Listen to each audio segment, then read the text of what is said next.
You're a time traveler who left the Mediterranean world in 700 Anno Domini, thinking you understood how the story would unfold. The Islamic conquests had rewritten the map.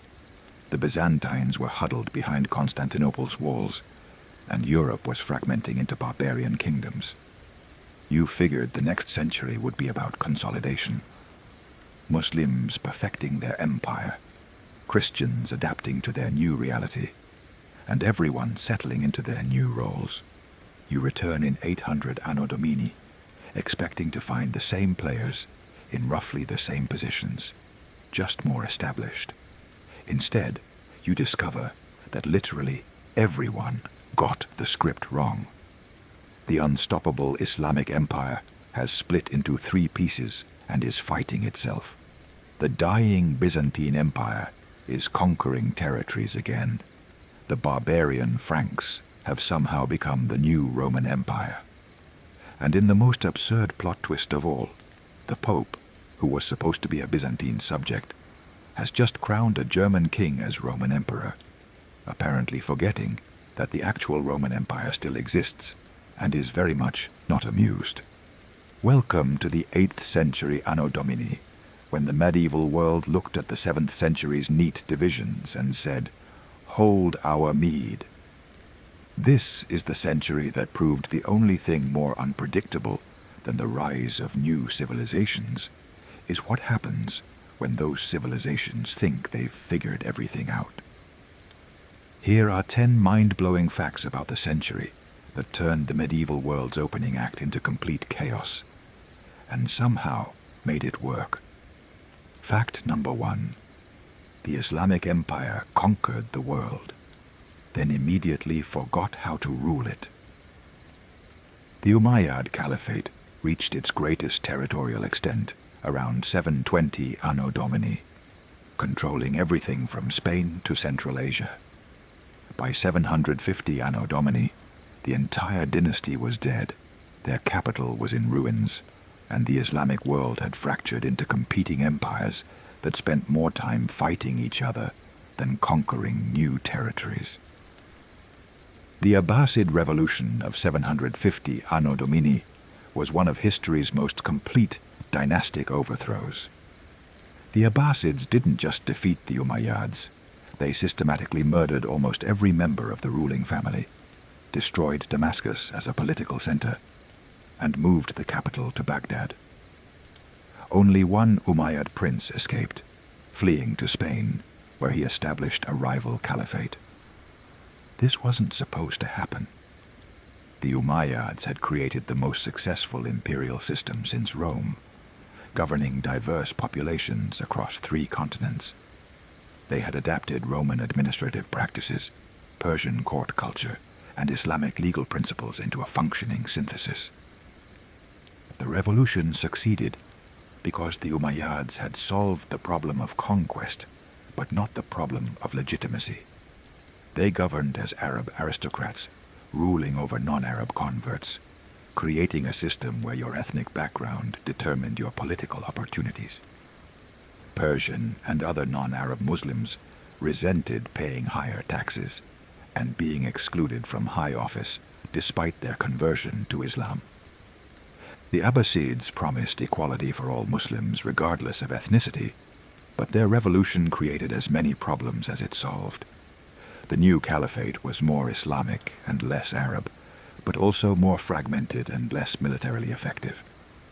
By 800 Anno Domini, the unified Islamic empire had become 3 separate caliphates: the Abbasids in Baghdad, the Umayyads in Cordoba, and the Fatimids preparing to establish themselves in North Africa.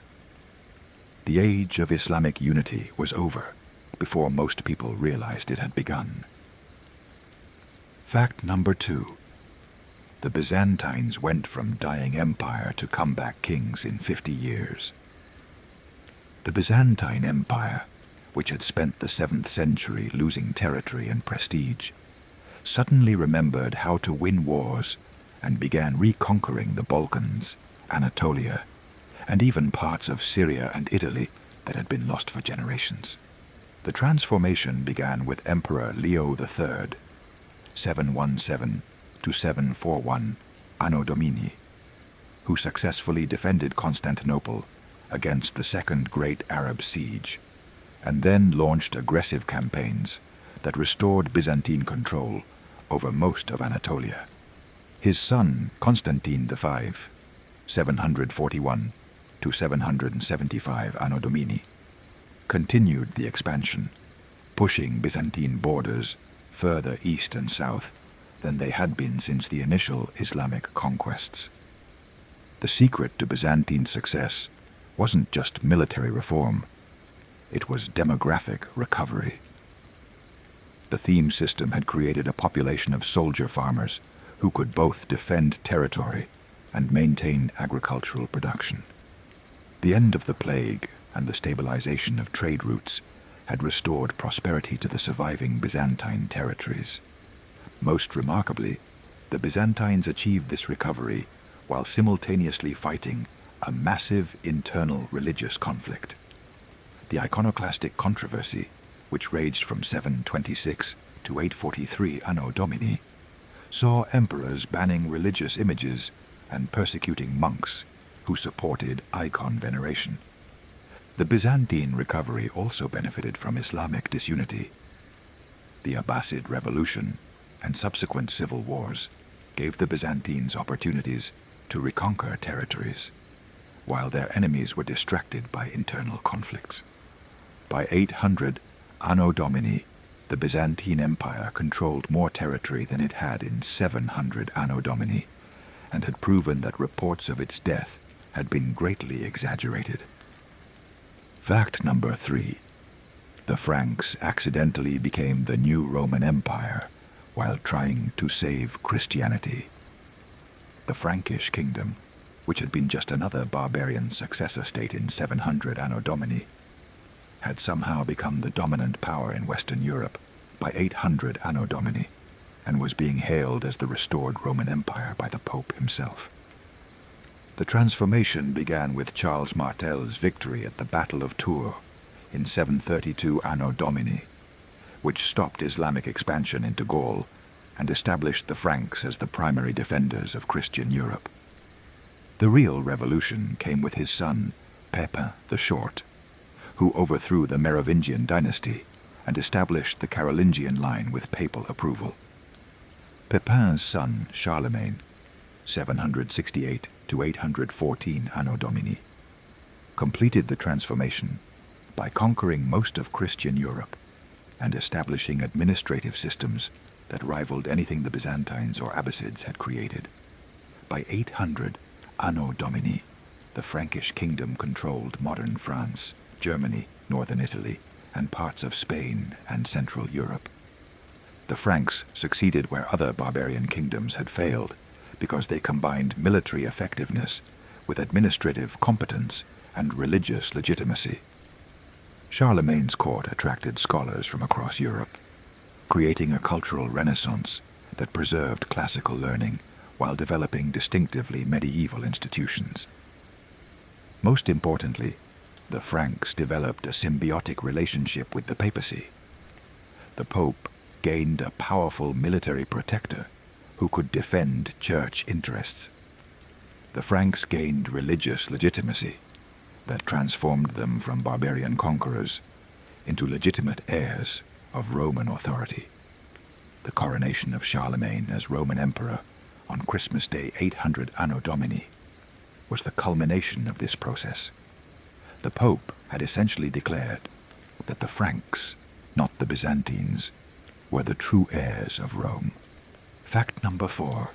The Pope discovered he could fire emperors and hire new ones.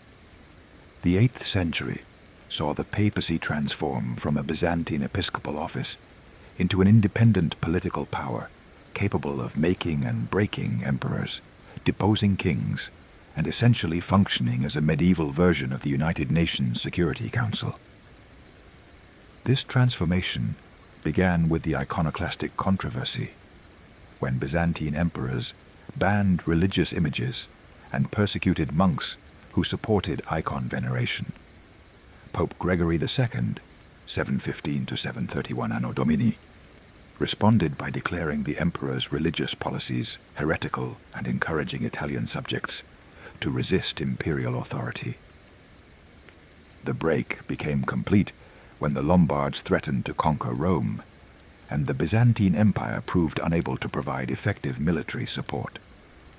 Pope Stephen II, 752 to 757 Anno Domini, made the revolutionary decision to seek protection from the Franks rather than the Byzantines, traveling personally to Gaul to negotiate with Pepin the Short. The result was the donation of Pepin, 756 Anno Domini, which gave the Pope temporal control over central Italy and established the Papal States as an independent political entity. For the first time since the Apostolic Age, the Pope was both a religious leader and a secular ruler with his own territory, army, and diplomatic relations. This political independence allowed the papacy to pursue policies that would have been impossible as a Byzantine episcopal office. The Pope could now negotiate with multiple powers, play kingdoms against each other, and use spiritual authority to influence temporal politics throughout Europe. The papal coronation of Charlemagne as Roman emperor represented the ultimate expression of this new papal power. The Pope had essentially declared that he had the authority to determine who was the legitimate heir of Rome. Fact number 5. The Vikings discovered that civilization was easier to rob than join. The late 8th century saw the beginning of the Viking Age, when Scandinavian raiders discovered that the Christian kingdoms of Europe had accumulated enough wealth to make piracy more profitable than farming, trading, or any other legitimate economic activity. The traditional date for the beginning of the Viking Age is 793 Anno Domini, when Norwegian raiders attacked the monastery at Lindisfarne and shocked the Christian world by demonstrating that even the most sacred sites were vulnerable to pagan assault. The Vikings succeeded because they had solved the technical problems of long-distance naval warfare, while European kingdoms were focused on land-based threats. Viking ships could navigate both open seas and shallow rivers, allowing raiders to appear suddenly in areas that considered themselves safe from maritime attack. Most importantly, the Vikings discovered that Christian Europe's wealth was concentrated in monasteries and churches that were poorly defended and filled with portable treasures. A successful raid on a single monastery could provide more wealth than a year of agricultural labor.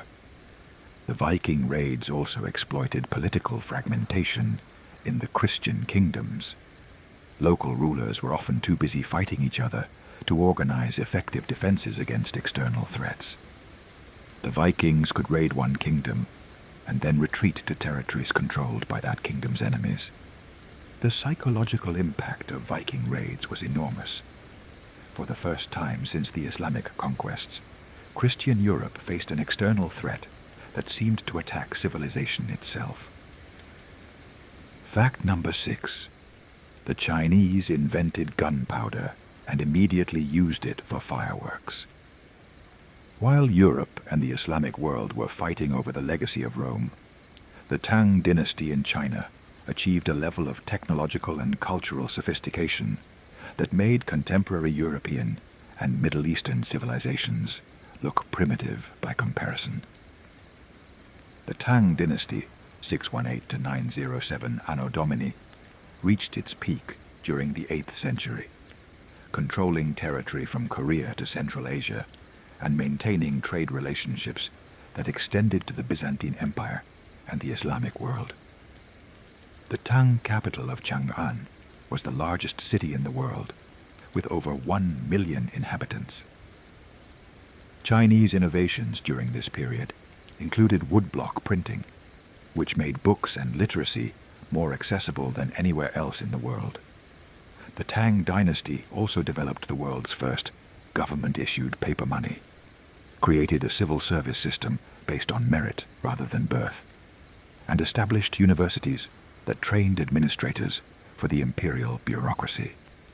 Most remarkably, Chinese alchemists developed gunpowder during the 8th century, but used it primarily for fireworks and religious ceremonies rather than military applications. The same civilization that had invented the most revolutionary military technology in human history was more interested in its entertainment value. The Tang dynasty also achieved remarkable religious tolerance, allowing Buddhism, Confucianism, Taoism, and foreign religions to coexist peacefully. The Silk Road trade routes created a cosmopolitan culture that was unmatched anywhere else in the world. Fact number 7. The Abbasids built Baghdad and accidentally invented the modern world. The Abbasid decision to build a new capital at Baghdad, 762 Anno Domini, created the world's first truly international city, where scholars from different civilizations collaborated to preserve, translate, and advance human knowledge in ways that wouldn't be matched in Europe for centuries. Baghdad was designed from the beginning as a cosmopolitan center that could accommodate the diverse populations of the Islamic world. The circular city plan incorporated Persian architectural traditions, Arab administrative practices, and Islamic religious requirements, while creating spaces for Christian, Jewish, and other non-Muslim communities. The House of Wisdom, established in Baghdad during the early 9th century, became the world's greatest center of learning. Scholars translated Greek philosophical and scientific texts into Arabic, preserved Persian historical works, and developed mathematical and astronomical knowledge that advanced beyond anything achieved in the classical world. Most importantly, Baghdad created a genuinely international scholarly community. Christian scholars worked alongside Muslim theologians, Persian administrators collaborated with Arab military commanders, and Jewish merchants facilitated trade relationships that extended from Spain to India. The Abbasid Caliphate's support for learning and translation preserved classical knowledge that would otherwise have been lost during the European Dark Ages. Baghdad's libraries and hospitals became models that would eventually be adopted throughout the Islamic world and beyond. Fact number 8. The Byzantines invented religious warfare and then lost it.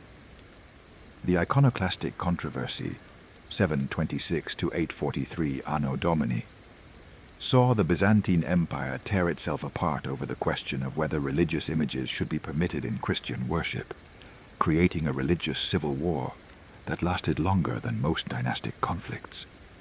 Emperor Leo III's ban on religious icons in 726 Anno Domini was motivated by military considerations. He believed that God was punishing the empire for idolatry, and that eliminating religious images would restore divine favor. The policy was also influenced by Islamic theological arguments against representational art.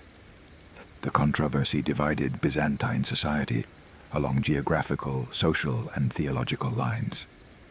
Monks and the urban population generally supported icon veneration, while the military and rural populations often supported iconoclasm. The iconoclastic emperors were generally effective military commanders who successfully defended the empire against Islamic attacks and reconquered lost territories. But their religious policies created domestic opposition that weakened imperial authority. The most remarkable aspect of the controversy was its duration and intensity. For over a century, the Byzantine Empire fought internal wars over religious art, while simultaneously defending against external enemies. The final restoration of icon veneration in 843 Anno Domini marked the end of the controversy, but established the principle that religious doctrine could be a legitimate cause for political resistance. Fact number 9. Europe became literate by accident, while trying to convert pagans. The Carolingian Renaissance, which began during Charlemagne's reign, created the first systematic effort to promote literacy and learning in post-Roman Europe. but it happened primarily as a side effect of religious reform rather than as a deliberate educational policy.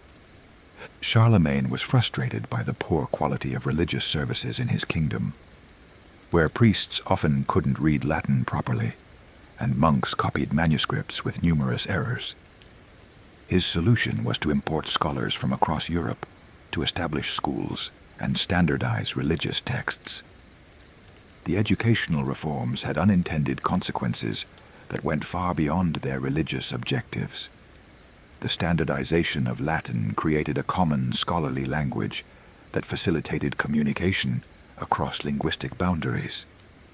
The establishment of cathedral and monastic schools created a network of educational institutions that would eventually develop into medieval universities. Most importantly, the Carolingian emphasis on preserving and copying classical texts created libraries that maintained European access to ancient learning.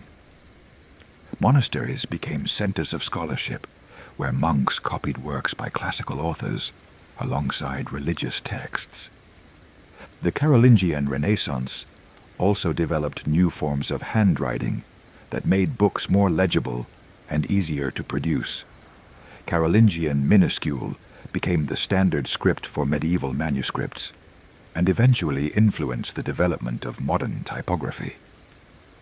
Fact number 10. The 8th century invented the Middle Ages while everyone was trying to restore the past. The most mind-blowing fact about the 8th century is that it created the characteristic institutions and cultural patterns of medieval civilization, while every major power was explicitly trying to restore classical or early Christian traditions. The Abbasids claimed to be restoring the pure Islamic community of the Prophet Muhammad, while creating a Persian-influenced imperial system that would have horrified the early Islamic community. The Byzantines insisted they were maintaining the Roman Empire, while developing religious and administrative systems that bore little resemblance to classical Rome. The Franks proclaimed themselves the restorers of Christian civilization, while developing feudal institutions that were completely alien to both Roman and early Christian traditions. The Pope claimed to be defending apostolic authority while creating a temporal power that would have been unthinkable to the early Church. Everyone was trying to go backward while accidentally moving forward. The result was a set of civilizations that were genuinely medieval rather than classical, but that maintained the fiction of continuity with the past. By 800 Anno Domini, the characteristic features of medieval civilization were in place. Feudalism in Western Europe, iconoclastic Christianity in Byzantium, Islamic scholarship in Baghdad, and papal temporal power in central Italy. None of these institutions had existed in 700 Anno Domini, but all of them claimed to represent the restoration of ancient traditions. The 8th century proved that civilizations can transform completely while maintaining the illusion that they are preserving the past. The ancient world was definitively dead. The medieval world was fully born, and everyone involved was still insisting they were restoring the good old days. 800 out. The greatest double-take in human history was complete.